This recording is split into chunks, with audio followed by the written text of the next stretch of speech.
gorgeous! Happy Frugal Friday to you! In today's video, we're doing another foundation test, this time with the new Maybelline Better Skin Concealer and Foundation. Just for reference, I have an oily complexion with a dry T-zone, and I live here in Florida, which I feel like makes up for the best conglomeration of elements when it comes to testing out products like this. In this video, I'll be showing you how each of these products applies onto the face, both with a brush and a beauty blender, and then I'll do a check-in at the end of the day so that you can see how the products have worn, and I'll also give you my final thoughts, full review, and whether or not this is one you should get or skip.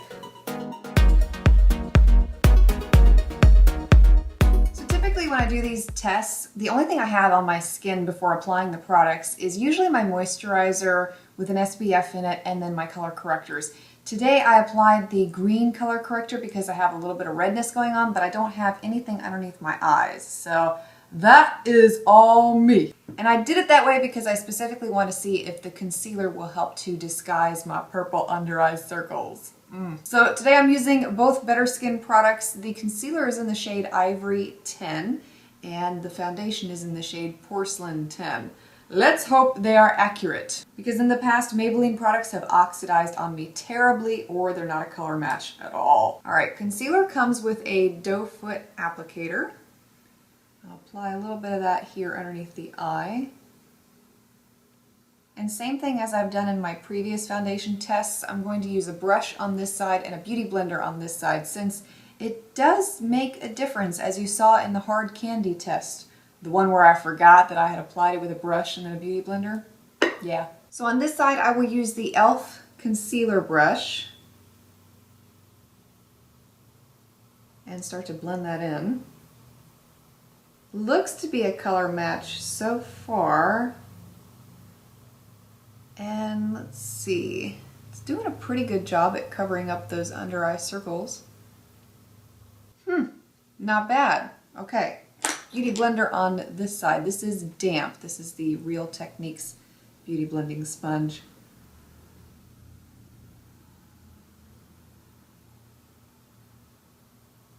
You know, I think I liked it with a brush better. I feel like I got better coverage with a brush, don't you think? Because I can still see more of the purple over here than I can over here. So I'm going to apply a little bit more there. Don't know that I like the beauty blender more than the brush in this case. In person, I feel like I'm more covered over here than I am over here. It may appear different on camera, not sure yet. Alright, so let's try the foundation. On the bottle, one of the features it has here on the front is it says it contains titanium dioxide sunscreen. So it does have an SPF of 15 in it, and it is oil free. And it comes with a pump! Ah, yes! And let's hope it does not shoot out like the hard candy one.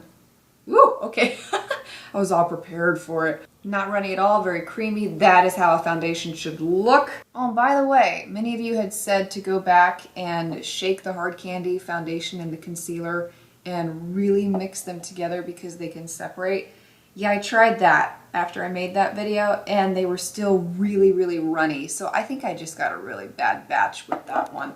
I did go ahead and return it, but I'll keep it in mind for the future. Maybe I'll find a better one at some point. Same thing as before, I'm using a brush on this side to blend it in.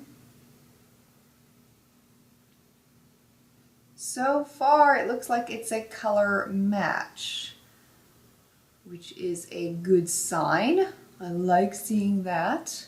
Really nice so far. Great finish. Okay, on this side, we'll use a damp beauty blending sponge. Same kind of application over here, even with the beauty blender. Very smooth, nice airbrushed finish. So far so good. It's not clinging to any of the dry patches either.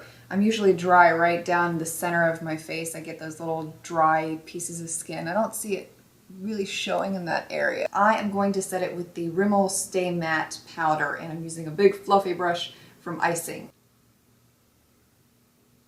And just like with my other foundation tests, I'm not going to apply a blush, a highlighter, a bronzer, nothing like that. I'm going to keep the face clean so that we can see how well or how badly this foundation wears.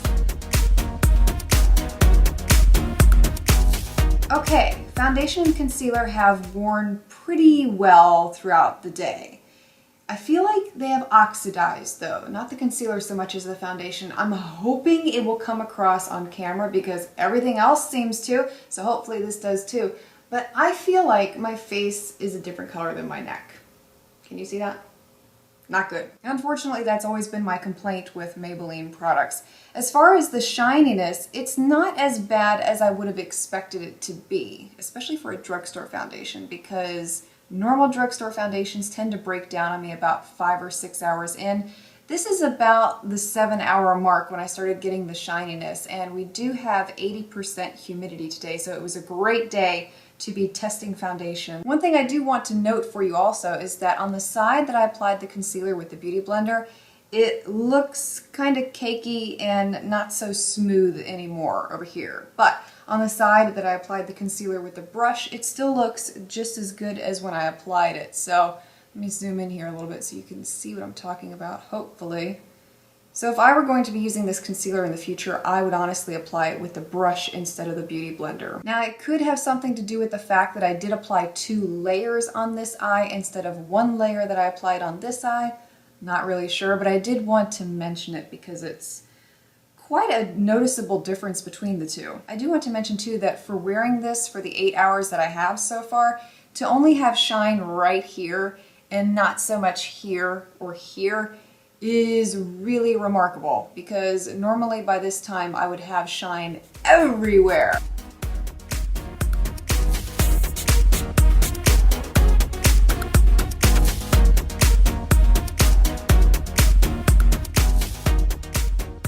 Final verdict. If you have a fair complexion, I don't feel like the Maybelline Better Skin foundation is a good one to try, simply because it does oxidize. And it looked much worse in person than it did on camera. I've already looked at the footage and it looked really good on camera actually, but in person it was much darker. The concealer is really great if you are fair though. I didn't have any problems with that oxidizing at all. Overall, very happy with the concealer. Cannot recommend it enough. And I really liked the foundation too from a wear perspective. I thought it wore extremely well throughout the day. And I was really surprised that the shine did not come through as harshly as I would have expected it to for a drugstore foundation. Not so happy with the fact that it oxidized, but hey, if you're looking for something that wears really well, this is a really great option if you're not fair. So if you've tried out the Better Skin foundation and concealer, please let me know your thoughts on it below. Would love to hear your experience with it also. And if you know someone that could use a really great drugstore foundation in their life, please feel free to share this video with them as well. And don't forget to subscribe for future updates.